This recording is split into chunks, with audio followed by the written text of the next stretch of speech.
Hello दोस्तों, तो आज शुरू करते हैं द स्वीट गर्ल का एपिसोड 6। पीजॉय ज्वार का हाथ पकड़कर डिजाइन बना रहा था। ज्वार को भी डिजाइन पसंद आता है।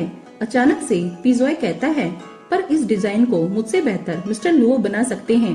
ज्वार कहती है, हाँ ये तो बात तुमने सही कही। पीजॉय कहता है, आज यहाँ आते समय मैंने सुना कि तुम मिस्टर लुओ को पसंद करती हो। ज्वार कहती है, नहीं, मैं उन्हें पसंद नहीं करती, मैं सिर्फ अपनी जॉब कर रही हूँ। अगर मेरी चले तो मैं एक पल भी उस खड़ूस के साथ ना रहूं और यहाँ से चली जाऊं। यह सुनकर पीजॉय खुश हो जाता है क्योंकि वह मैनेजर लू को पसंद करने लगा था। पीजॉय कहता है, मुझे कुछ काम है इसलिए मैं कलरफुल सिल्क वर्कशॉप पर जा रहा हूँ, इसलिए कुछ दिनों के लिए यहाँ पर नहीं आ पाऊंगा। ज्वार सोचती है कि क्यों ना मैं पीजॉय का इस्तेमाल करके कलरफुल सिल्क वर्कशॉप पर ज्यादा पैसों की जॉब ले लूं। पीजॉय को कहती है कि मैंने तुम्हारे डिजाइन में तुम्हारी मदद की है, क्या तुम मेरे काम के लिए कुछ लिख सकते हो? पीजॉय कुर्सी पर बैठकर कागज पर कुछ लिखता है। ज्वार उस कागज को बार बार देख रही थी क्योंकि उसे ना तो पढ़ना आता था और ना लिखना। कुछ देर बाद वह वर्कर को बुलाकर कागज को पढ़ने के लिए कहती है। वर्कर बताती है कि इसमें तो जंगली फूलों की तारीफ लिखी हुई है। ज्वार सोचती है, ये सब पीजॉय ने क्यों लिखा होगा? उसे तो मैंने अपनी तारीफ लिखने के लिए बोला था। अगली सुबह ज्वार जंगली फूलों को लेकर पीजॉय से मिलने के लिए उसके घर पहुंचती है। पीजॉय की मैनेजर कहती है, सर आपको काम से बाहर जाना था, पर पीजॉय बाहर जाने से मना कर देता है और ज्वार को अंदर अपने घर में लेकर जाता है। ज्वार जंगली फूलों को पीजॉय को देती है, पर पीजॉय उन फूलों को रखने के लिए छोटे छोटे कांच के बर्तन लेकर आता है। ज्वार पीजॉय के बड़े से घर को देखती ही जा रही थी। फिर ज्वार और पीजॉय उन छोटे बर्तनों में जंगली फूलों को सजाने लगते हैं। पीजॉय तो बार बार ज्वार के हंसते हुए चेहरे को ही देख रहा था। वह ज्वार के साथ ज्यादा से ज्यादा समय बिताना चाहता था।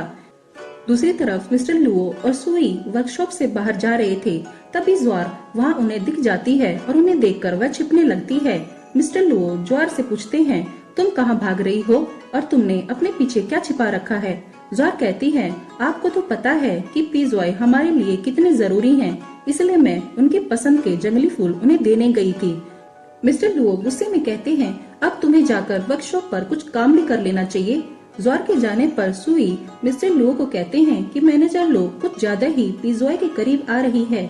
मिस्टर लुओ कहते हैं, हाँ अब वह अपने काम को भी भूलती जा रही है। अगले दिन लुओ और जेनुओ वर्कशॉप पर पीजॉय और ज्वार को एक साथ देखते हैं। पीजॉय कहता है कि मिस्टर लुओ, मेरे आपके वर्कशॉप पर आने से कोई परेशानी तो नहीं है? मिस्टर लुओ, नहीं, आप जब तक चाहें हमारे वर्कशॉप पर रह सकते हैं। लुओ और जेनुओ ऑफिस में चले जाते हैं, पर लुओ वहाँ पर बैठा भी ज्वार और पीजॉय को ही देख रहा था। वह सोचता है, कहीं सुई सच तो नहीं कह रहा था कि मैनेजर लू पीजॉय के करीब आ रही है। तभी पीजॉय ऑफिस में आकर लुओ को वर्कशॉप पर घूमने की बात करता है। ज्वार भागकर ऑफिस में आकर कहती है, मैं आपको वर्कशॉप घुमा सकती हूँ। लुओ कहता है, पर तुम्हें अपने काम पर ध्यान देना चाहिए। पीजॉय कहता है कि मैं भी चाहता हूँ कि वर्कशॉप को घुमाने के लिए मैनेजर लू ही मेरे साथ जाएं। ना चाहते हुए भी मिस्टर लुओ को ज्वार को पीजॉय के साथ भेजना पड़ता है। ज्वार सोच रही थी कि मैं जल्दी से पीजॉय से कागज पर अपने लिए कुछ अच्छा लिखवा लेती हूँ ताकि ज्यादा सैलरी की जॉब मिल सके। ज्वार पीजॉय को वर्कशॉप पर घुमा रही थी। पीछे पीछे जेनुओ और मिस्टर लुओ उनकी बातें सुनते हुए उनके पीछे आ रहे थे। कुछ देर बाद लुओ अचानक ज्वार के सामने आ जाता है और ज्वार डरकर गिरने ही वाली थी कि लुओ और पीजॉय उसे पकड़ने के लिए भागते हैं, पर वे दोनों टकराकर एक दूसरे पर गिर जाते हैं। वहीं खड़ा ज्वार और जेनुओ उन्हें गिरता हुआ देख रहे थे। लुओ खुद को संभालता है और जल्दी से उठकर वहाँ से भाग जाता है। ज्वार पीजॉय से पूछती है, क्या आप ठीक हैं? पीजॉय कहता है कि मैं ठीक हूँ, पर मिस्टर लुओ को हो क्या गया है?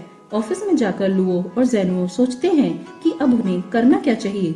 जेनुओ कहता है कि मुझे लगता है कि मैनेजर लू पीजॉय को क्लाउड फैशन की किताब देना चाहती है, इसलिए वह अपनी जॉब छोड़ रही थी। लुओ कहता है, नहीं, मैं ऐसा नहीं होने दे सकता। अगले दिन लुओ ज्वार को ऑफिस में बुलाता है और उसे पीजॉय से दूर रहकर वर्कशॉप पर ध्यान देने को कहता है। ज्वार गुस्सा होकर कहती है, तुम दूसरों की फीलिंग्स के बारे में कभी नहीं समझ सकती। लुओ कहता है, तुम्हें पता है ना तुम किसके बारे में बात कर रही हो? ज्वार गुस्सा होकर ऑफिस से बाहर चली जाती है। वह बैठकर सोचती है कि अब वह कैसे पीजॉय के करीब जाएगी। तभी वहाँ कुछ वर्कर आकर ज्वार से धागे के बारे में पूछती हैं। ज्वार बहुत गुस्सा होकर उन्हें कहती है कि तुम लोग भी कुछ काम कर लिया करो। सुई लुओ से मिलने के लिए आता है और वह लुओ को समझाता है कि तुम्हें भी पीजॉय की तरह मैनेजर लू से मुस्कुराकर बात करनी चाहिए। अगले दिन जब पीजॉय वर्कशॉप पर आता है तो लुओ उसे कहता है कि अब से वह खुद पीजॉय को काम सिखाएगा, क्योंकि मैनेजर लू को बहुत सारा काम है।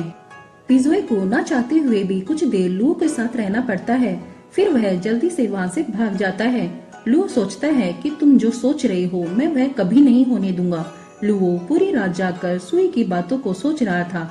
अगली सुबह जब वह ज्वार से मिलता है तो वह सिर्फ मुस्कुरा रहा था, जिसे देखकर ज्वार डर जाती है। वे लोग जब वर्कशॉप पर जाते हैं तब भी लुओ बड़े अजीब तरीके से खुश हो रहा था। वहाँ काम कर रही सभी वर्कर भी जेनु और मिस्टर लुओ को सिर्फ हंसता हुआ देखकर डर रही थी। बाहर जाने पर लुओ ज्वार के बहुत करीब आने लगता है। ज्वार डरकर पीछे हटने लगती है। लुओ हंसता हुआ ज्वार के सिर से फूल को उठाता है और ज्वार को कहता है, तुम इस फूल से भी बहुत नाजुक हो। ज्वार को कुछ भी समझ नहीं आ रहा कि सब हो क्या रहा है। ज्वार हिम्मत करके लुओ के पास जाकर उसके मुंह को सूंघती है। क्या आपने सुबह उठते ही पी ली है या आपकी तबीयत खराब है? लुओ वहाँ से जाने लगता है। ज्वार लुओ को रोककर डॉक्टर के पास चलने को कहती है। लुओ परेशान होकर चिल्लाने लगता है और ज्वार वहाँ से भाग जाती है। ज्वार बाहर बैठकर पीजॉय को खुश करने के लिए प्लान करती है। सुई लुओ की बातों को सुनकर बहुत हंसता है। लुओ गुस्से में कहता है, तुम इसी तरह से मेरा मजाक बनवाना चाहते थे ना? सुई कागज से अपने चेहरे को ढककर हंसने लगता है और कहता है, नहीं, मैं ऐसा नहीं चाहता था। ज्वार पीजॉय को लेकर एक नदी के किनारे जाती है और उसे उसके हाथ से बने हुए लकड़ी और फूलों की झोपड़ी दिखाती है, जिसे देखकर पीजॉय बहुत खुश हो जाता है। तो दोस्तों आगे मिलते हैं एपिसोड 7 में। अगर आपको आज की वीडियो पसंद आई है तो लाइक और सब्सक्राइब जरूर कीजिए।